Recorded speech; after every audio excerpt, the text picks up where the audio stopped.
Good evening, everyone, and thank you and welcome to this historical event that we're having here at the Groton Public Library. Today's title of today's event is Be Informed, Use Your Voice, and Vote.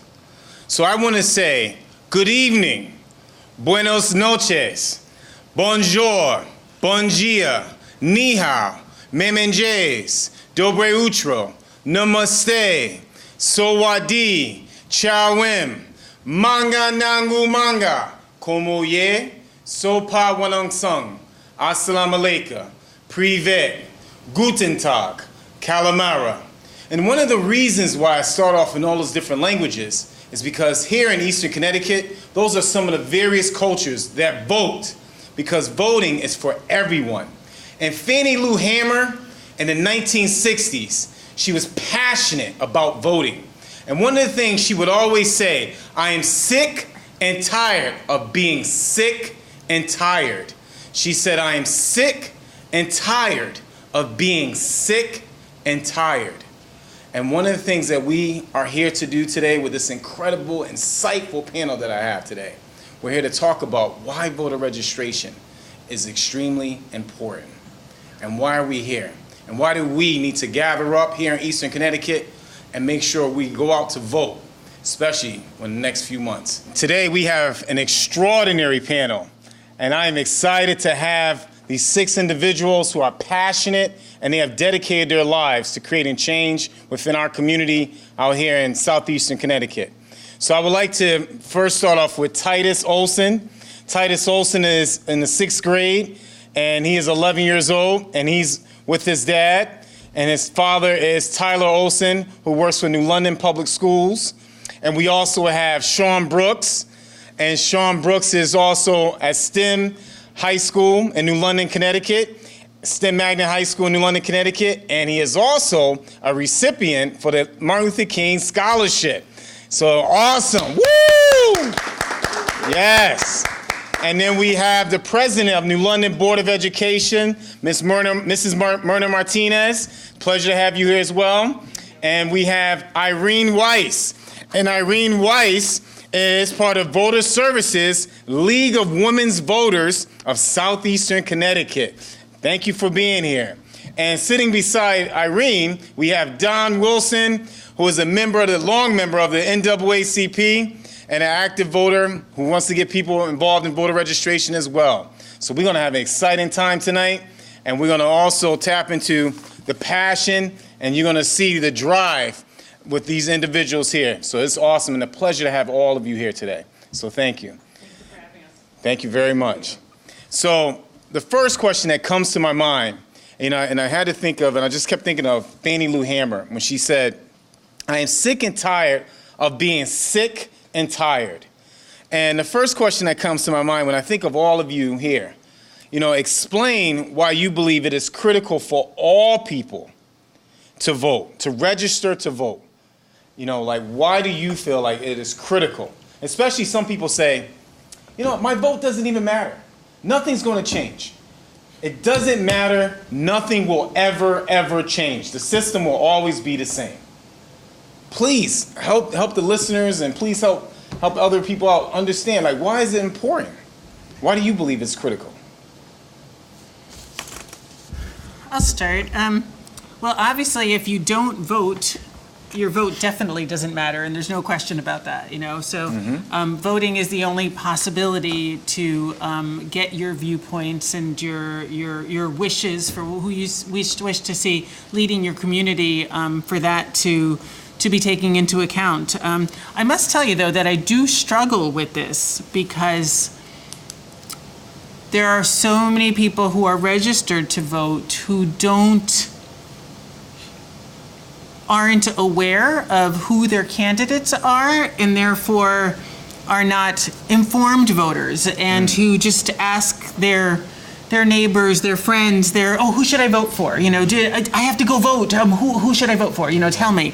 And so I'm not quite sure that that's really, I know that that's not optimal, that that's not what I want to see when I see people registered to vote. So I think there's lots of questions to ask in advance of that, of how we engage people. I mean, and coming from an educator's perspective, I'm obviously going to go back to education and saying, are we, in the beginning of education, are we showing our students that the history is about all of us, and so therefore I am entitled, I should be engaged, I will be counted in history and life in general. You know, I am not a little segment about slavery, but I am a true force of history. So I think there are many pieces that isn't just really about you register, you vote, that's the end of the story. I think we need to gain engagement.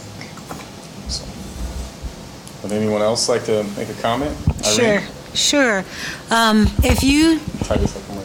If you do not vote, you are essentially still voting because you're letting somebody else make decisions for you. Like Mirna said, it is important to find out about the issues. There are so many issues that your vote has consequences for. People who are concerned about the environment, people who are concerned about who's running their school system and what kinds of things are happening, your town, your taxes, you know, you can go on with that.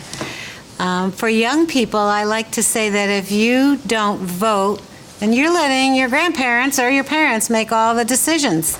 And young people have a lot of good opinions, a lot of knowledge, and they need to express that through the vote.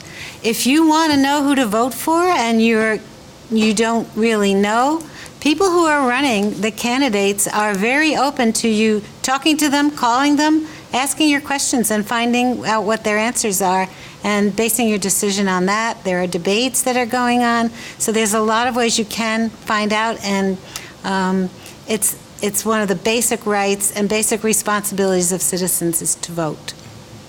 Thank you. Titus? Well, I'd like to say that everybody's opinion matters. And if you don't vote, you're not really expressing your opinion. And your vote does matter. Proof shown by that is 2008 when the first African-American president was voted for. And it's really important to vote. So, yeah. Okay. Thank you. Another question that comes to my mind, and I was thinking about this, is, you know, all of you have expressed, you know, and I can see the passion within you that voting is important. But when did you realize that your vote was important?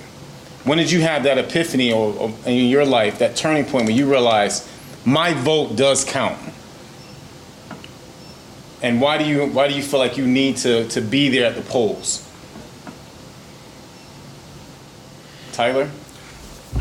So, I don't remember the exact election, but it was with one of the Bushes, and it came down to a final count, and it was just a very small amount of people. It was 100 or 200, but it was a very small amount of people, and that's when. And this was for a presidential election, where it came down to such a small amount of people. So that's when I really realized that when they're having to do recounts, just to get it right, that those few last votes do matter. Okay. Thank you very much. And Shawn? Now looking back onto it, I remember being in second grade and seeing in the second grade. Yeah, like now thinking back, seeing like different commercials of Barack Obama and the person he was running against, and so I remember it was like, you have to vote, you have to vote, you have to vote. So seeing all these images, subconsciously I didn't know like what's the importance like now to vote, but I remember second grade when he was elected and might have been Aretha Franklin at his inauguration singing. So it's like now me in those like flashbacks of like the reasons to vote and like the importance of vote is very important. So I can help that other second grader or those other youngins now of like why the significance of voting. So. Okay. Don?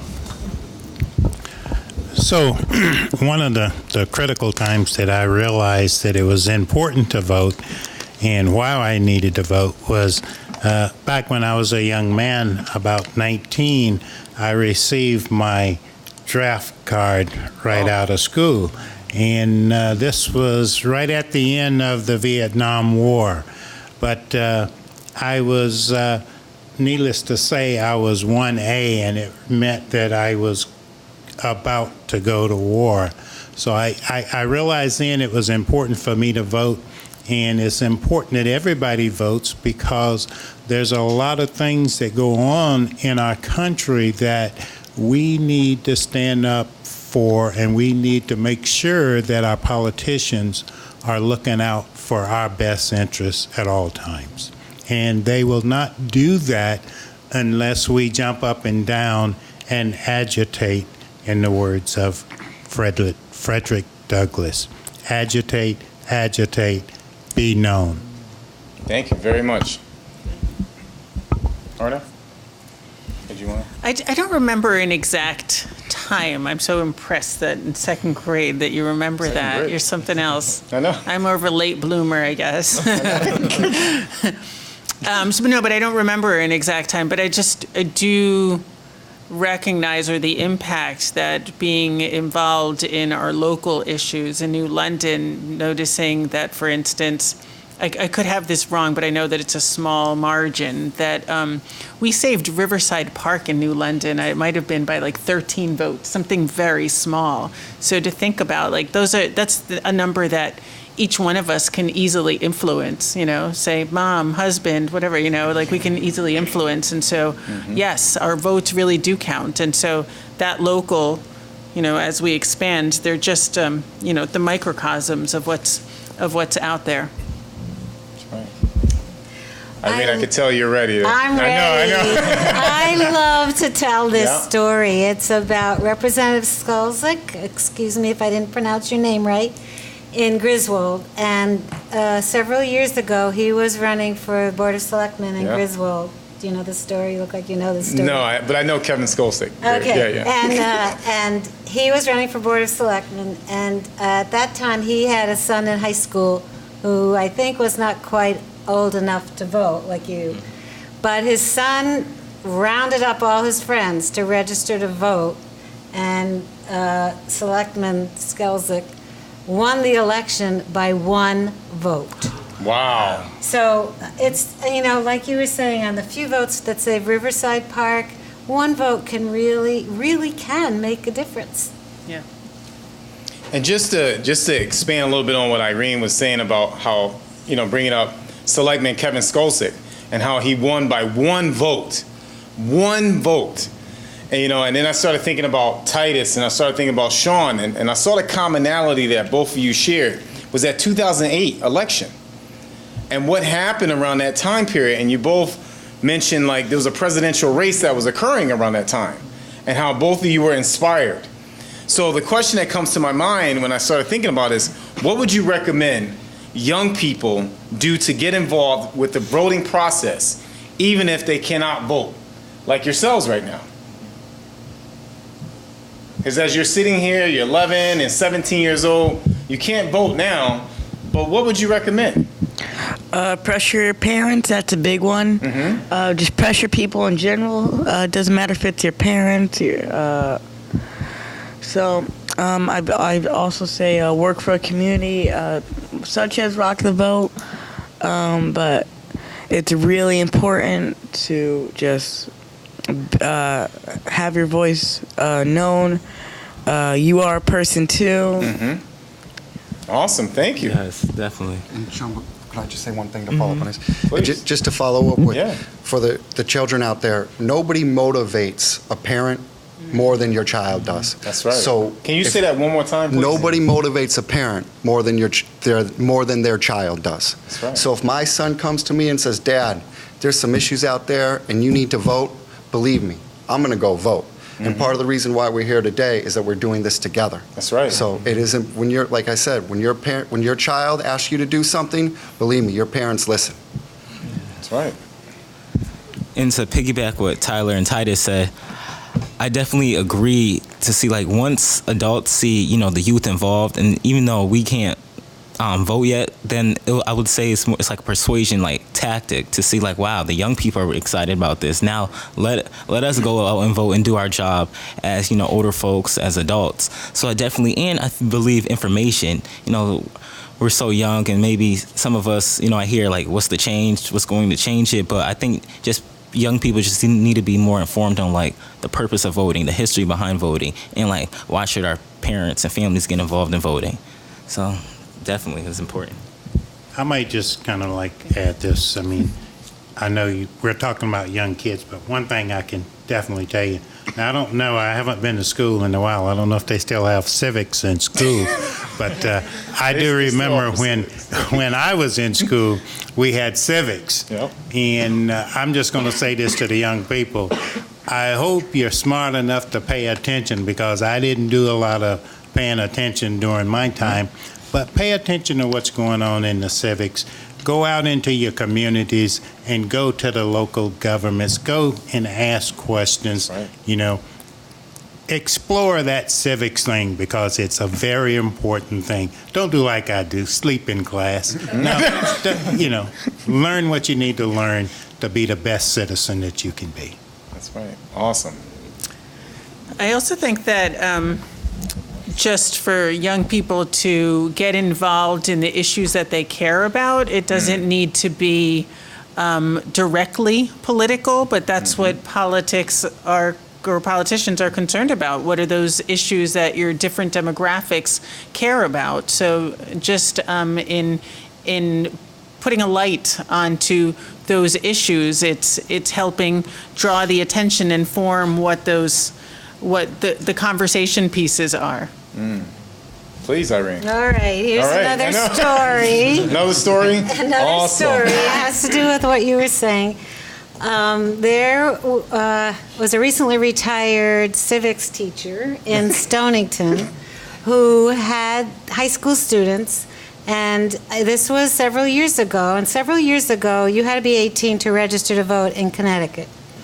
Well, these students decided that, you know, they could vote when election day came, because they were going to be 18 then, and it was going to be a real rush to register to vote. So with their teacher and some other outside help, they wrote legislation to allow 17-year-olds to be able to register to vote in Connecticut if you're going to be 18 by election day. And they took it to the state capitol, and they presented it to the legislature, and it passed. And so now, if you are 17 and you have to wait till next year, but if you're 17 and you're going to be 18 by election day in Connecticut, you can vote. You can register to vote. You can also, even though you're still 17, you can vote in primaries if you're going to be 18 by election day. Wow. And that was done Awesome by the advice. students. Civics. And going back to civics and just thinking about that, right? And thinking about students and everything, and thinking about the climate of the culture. I remember 2 years ago during the presidential race, many people were, you know, unsure as to who they should vote for, because some of the candidates didn't look as polished to them, or maybe they weren't as interested in some of those individuals, right?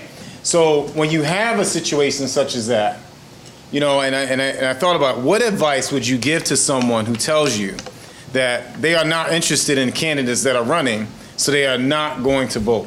You know, I really just feel like, as we said before, my vote doesn't count, and you know, but now they're just like, there's no way in the world, presidential or the local or anything that's going on, I'm just not interested in those candidates. I don't feel like those candidates have anything to offer. Don. Well, let me just say this. You know, I do believe we need politicians, and I think people are good, but at the end of the day, we don't need to look at candidates. We need to look at the issues. We need to look at our issues. We need to look at what we want our world to look like.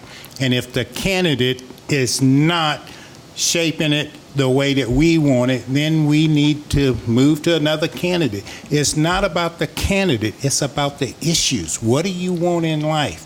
What do you want our candidates to project for you in that political office that they're appointed to? And anyone else like to say a few words about that? Tyler? I'll just piggyback on that And quickly. I knew that was coming. Is maybe you may not agree with everything that the candidate is saying, but if there's a couple issues that are most important to you, then seek out the candidate that agrees with you on those issues. So you don't have to agree with everything this candidate is saying, but find the couple issues that are most important to you, and then seek out the candidate that you are most in line with. Awesome. I Titus? would also like to piggyback on that. Wow, thank you very much.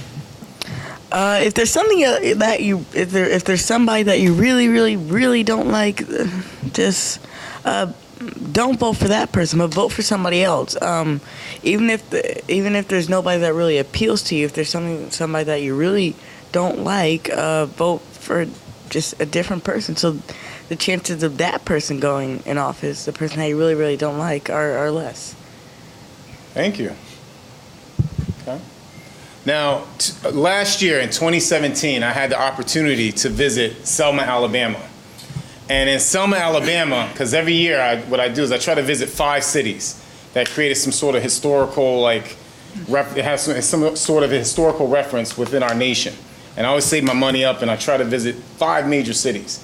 And I had the opportunity to visit Selma, and I went to the Voting Rights Museum. And at the Voting Rights Museum that I had the opportunity to visit in Selma, I learned something really interesting, that the Voting Rights Act of 1965 has to be amended every 25 years for people of color. So the act has to be amended for people of color to have the right to vote. So the question that really puzzled me, and I always thought about this as I left Selma, Alabama a year ago, is that every 25 years, this act has to be amended. It has to be amended and go through Congress. So the Voting Rights Act needs to be amended when it's near the end of its term, okay? What do you think we can do to push the local and national government to see the importance of making a motion for this act to become permanent legislation? Don. And so I'm just going to jump back on that horse I was on, okay, because this is an issue, okay? We need to make our candidates know that we're passionate about that issue and we want it as a permanent right for all people. And if they're not willing to support that, we're going to look at some candidates who are willing to support it. It's just that simple. Kevin, I'm wondering if you can tell us more about that. Like when you say amended, what are the amendments that have been made to it in the past? So what it means actually is that, so actually the Voting Rights Act, it was an act, right? So what they did is a clause that's in there. I don't have the actual clause on me right now, but the clause, and I'm quite sure Don knows this as well, part of the NAACP, there's a clause that says every 25 years, this act has to be amended. The Voting Rights Act was created for people of color to actually have the right to vote because they were being terrorized within their communities in the South. So every 25 years, Congress has to come together and they have to amend this act and say, okay, let's still continue to give these people the right to vote every 25 years. I wish I knew more about it, but I wonder if it's, like I hear what you're saying, if it's a negative in that in order for it to remain in place, that's an unfortunate situation. But I wonder if it's also, and I don't know, if it's also an opportunity, for my definition of amendment to add or to change something to it, if it's an opportunity to make voting continually more accessible, because there are always formats and ways that we allow voting or do not allow that may not make it accessible to everyone. Right.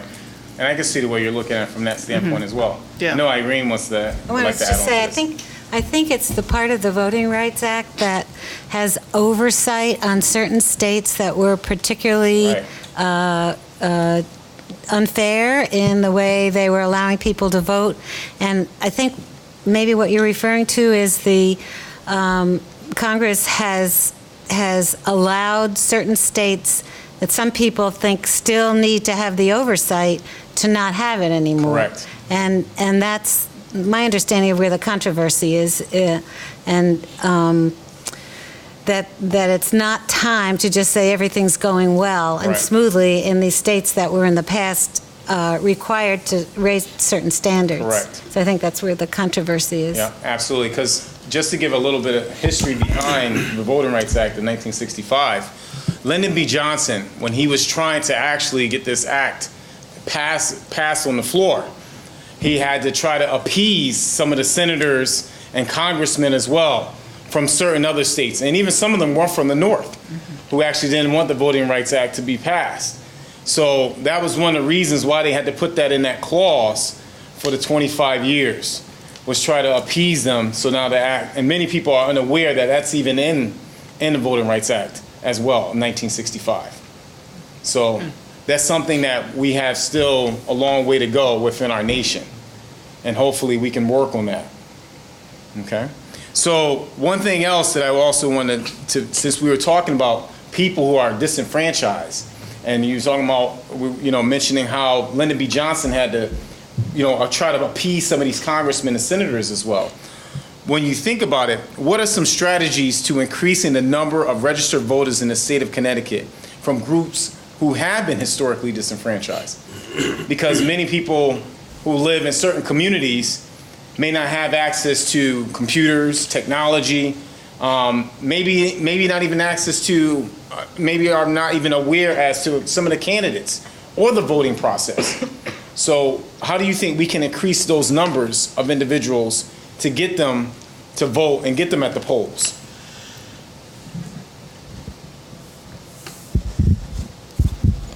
I would say definitely meet people where they're at, because everyone is at a different level. And for like the person, comfortability levels, especially within like their community, and have someone that's relatable to them, because definitely being relatable will definitely influence, the person perspective on like the reasoning to vote.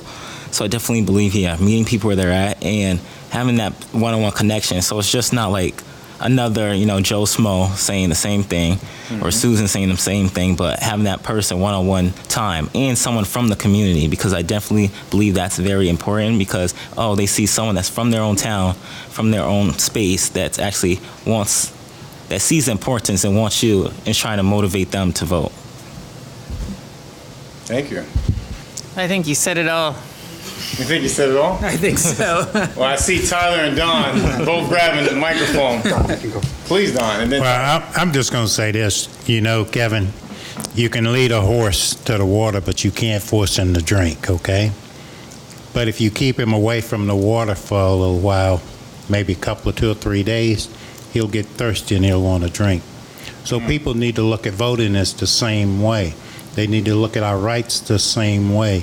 If you didn't have them for a year or two, I bet you'll get to the voting poll the next year. Thank you. Tyler? I'd also say find solutions to the problems. So if they don't have access to technology, go to events in the community and bring the technology to the people. If they have trouble getting rides, find people that have cars that can volunteer their time and set up a way to bring people to the polls. There's always solutions to problems. It just takes people getting together and finding those solutions, and then taking the time and putting the effort to enact those solutions. Thank you. Shawn? Yeah, just to say one more thing, I would say also tap into your resources, because some people may be from other countries or bilingual, or just might not understand, the process of voting. So just definitely simplify the language so you can reach that person and meet that person where they're at again. All right, awesome. So what I'm hearing is solutions, there's always solutions to problems, and tap into your resources. And then when you think about people who have been incarcerated, Michelle Alexander wrote an incredible book recently called The New Jim Crow. And she talks about mass incarceration. And from the late 80s until the 90s until present day, we saw the increase of prisons and the amount of people going to prisons for crimes some crimes that were like petty crimes. And they got 15 to 20 years for these crimes. So in the state of Connecticut, if a person has been convicted of a felony, they are able to have their voting rights restored after completing confinement, parole, and paying all associated fees. Voting registration, voting registration,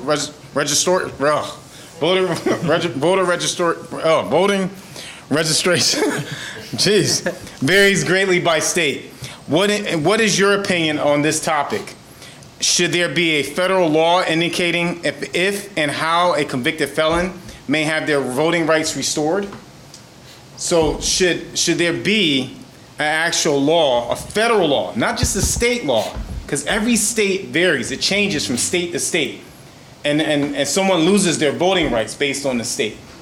Okay, so if they're convicted of a crime, should it be federalized throughout the nation? That it's all the same if a person has been convicted of a crime? Well, let me just say that as important as voting is, it should be federally mandated that all states be required to restore voting rights to those people who have completed their incarceration and any of the other things that they had to do, so that when they're released, they're all registered to vote and they're ready to go. There's no question about it. Irene? Yeah. I think at this time, we need to know that Connecticut has an excellent law. It does, as you said, it does allow people who've been incarcerated to vote unless their felony had to do with voting laws. They may be restricted from voting, but at this time, having the federal government set a national standard would risk making it harder for ex-felons in this state to regain voting rights, and it's probably not a good idea at this point to look at that. We have a very good law here, and we need to keep it. Okay. I would like to see I didn't know it, but just from listening to you read the piece or state the piece about currently in Connecticut, the part that you said when all fees are paid. I actually would like to see that removed, and I think we can do a step better to make it more accessible, because there have been outcries of prisoners getting fees of just ridiculous things that are part of surviving, and so therefore the accumulation of penalties in the form of fees, that when you leave prison, you're not free. You haven't paid your dues. It's like an indentured servitude that has been created, and if that's in a state like Connecticut that's a bit more on the progressive side, then I could imagine that there are states where it's that much more difficult. So I would like to see federal protections. And I also, we're in an era where I'd say we'd probably beginning to look at prison reforms. And so therefore, if that is not an area that is well established to our cultural likings and all, or where we'd like to go to, then obviously their rights are not as well. And so I would like to see something broader that would cover all people who have left the incarceration.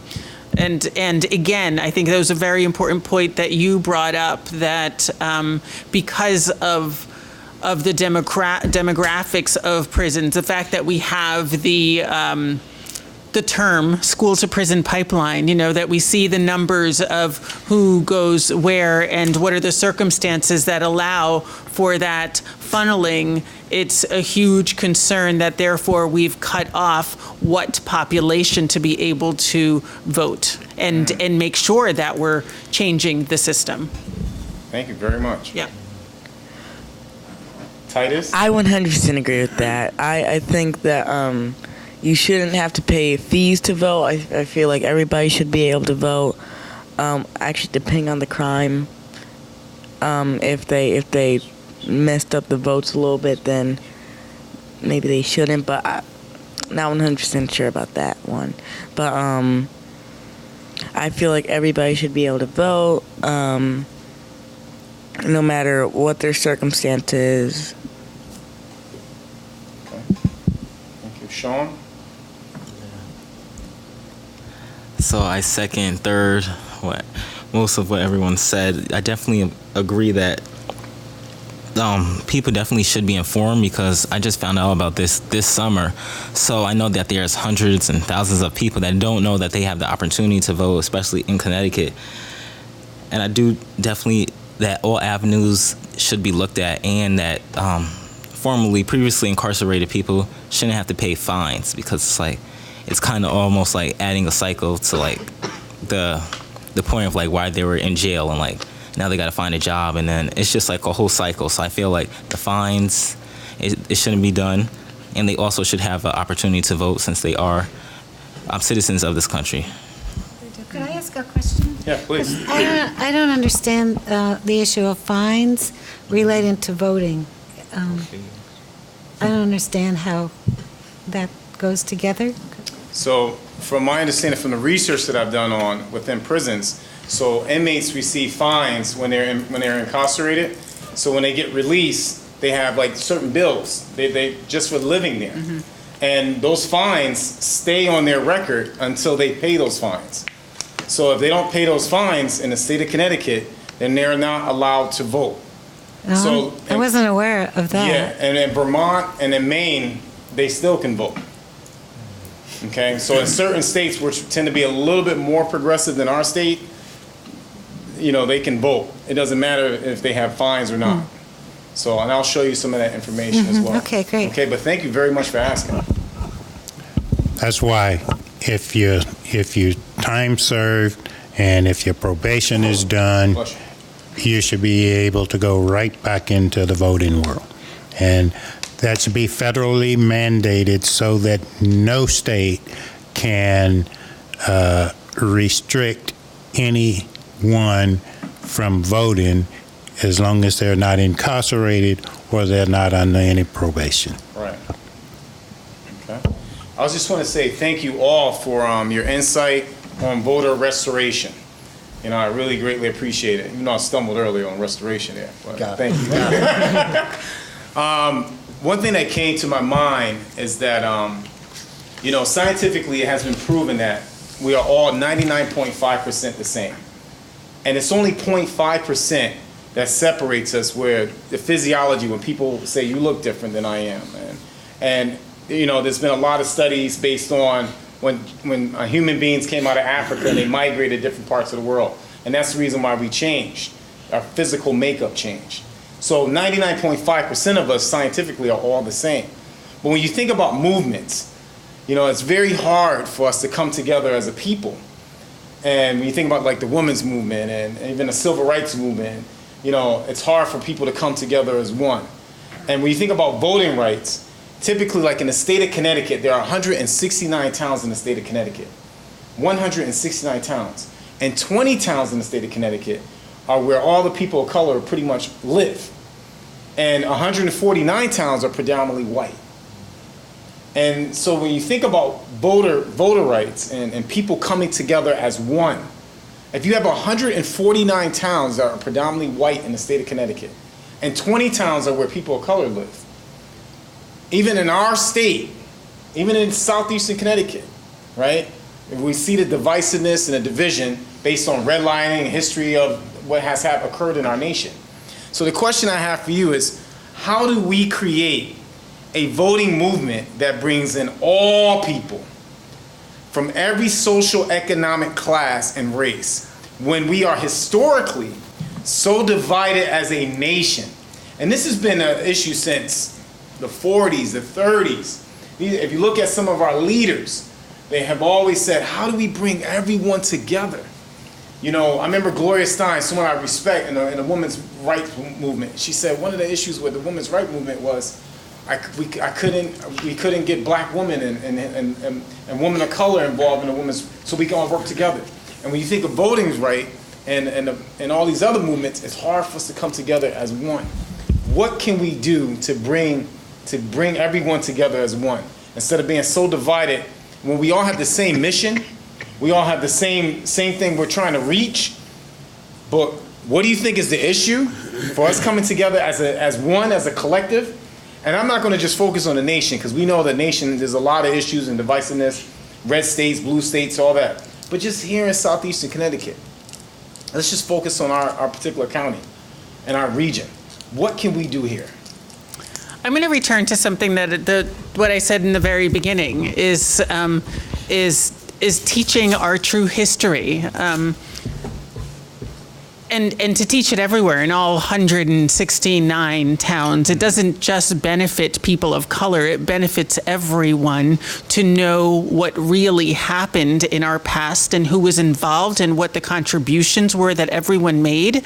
And then there's more of a realistic picture of who we are and therefore who we support and who we're about. Thank you. So 2 thoughts come to my mind. One, communication. Be open to talking to anybody and everybody right. about your beliefs and the importance of registering to vote and voting. And also courage. The courage to get out of your comfort zone. To go, maybe if you are going to join a group or you're going to go out there and communicate, maybe go to a different town, a town that you're not from or a town that you usually don't go to. But have that courage to get out of your comfort zone. Thank you. Okay, Don, I know you're ready. Oh, yeah. Okay. I would say definitely use your allies, organizations, so have different coalitions, because as Mr. Booker mentioned, like, we all have the same goal. So just let's all unite with one another so we can develop a pathway for that goal. So definitely, utilize, allies. I'm going to say this. We are a diverse people, and we all don't think the same. We all don't look the same. We never will. But I can tell you this, that most of us know how to treat our sister and our brother. If they ask for bread, we're not going to give them stones, are we? See, we focus so much on trying to come together rather than living as human beings, living as people of peace, living as people who are looking to the future. Yes, we have to know what happened in the past so that we don't have the past come up again. But we have a bright future working together, living together in peace and harmony. And you can't do that if you live on diversity, live on difference. Get rid of it. We're all the same. When I don't see any color. We're all the same. Thank you. Thank you very much. Irene? Yeah, I think that was beautifully said. Yeah. What I do know is that it's easy not to listen to other people. And it's especially easy to listen not to other people if you don't know them. So if you know someone and you differ in opinions, try to have discussions about that.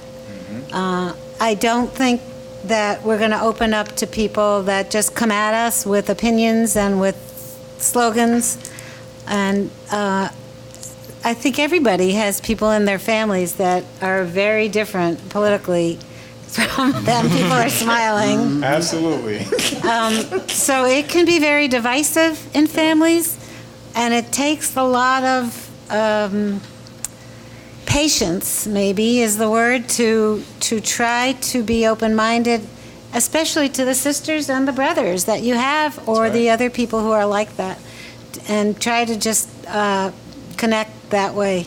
And good luck. It's not easy. Thank you so much. Titus? I'd like to say there's only one race, and that's the human race. Can you say that one more time, Titus? There's only one race, and that's the human race. Mm-hmm. And you don't really have to like everybody's opinion, but you should kind of try to respect it, you know? No matter how crazy it may be, you kind of want to empathize or, why would they be thinking like this? And try to kind of relate with them, even if you don't agree with it.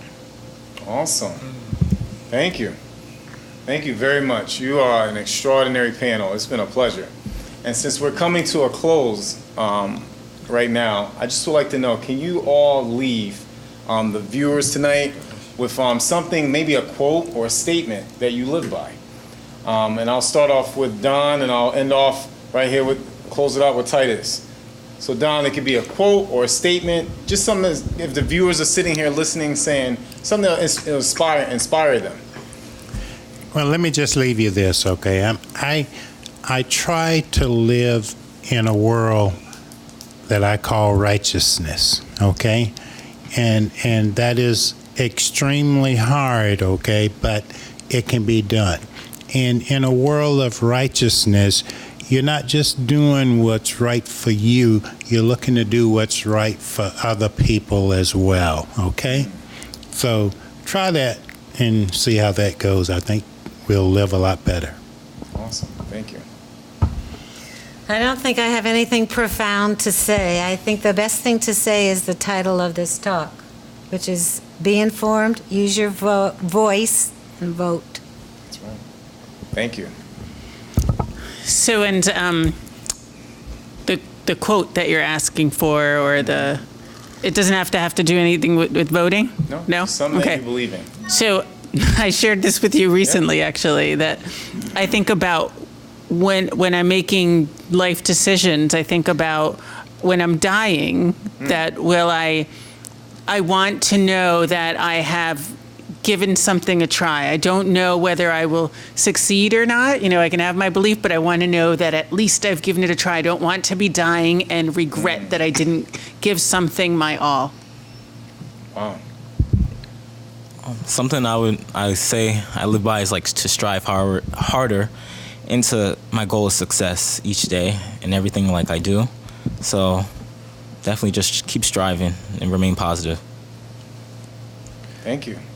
So a saying that I think about a lot is walk a mile in my shoes, and it's just really understanding the perspectives of others and the struggles that others have been through, and so then you can understand why they believe in what they believe in. Or maybe somebody's having a bad day and they say something and you think it's because of you, but it's not. It's because of something that has nothing to do with you. So don't take offense, but understand that people have gone through all different perspectives, all different have just been through so many different things in life, and try to understand that they've been through these different things, and that's why they believe what they believe or act the way they act. That's right. Thank you very much. I'd say let your opinion be known. Your opinion does matter. Your opinion is just as important as anyone else's opinion. So, yeah. Hey, say that one more time, Titus. So Your opinion is just as important as anyone else's. Your opinion is as important as anyone else. Mm-hmm. That's right. Thank you very much. Thank you very much, all of you. You did an extraordinary job. It's a pleasure and an honor to be among all of you. And one thing I want to leave you with tonight is, I think of a poem by Langston Hughes called Harlem. And in this poem, he says, what happens to a dream deferred? Does it dry up like a raisin in the sun, or fester like a sore and then run?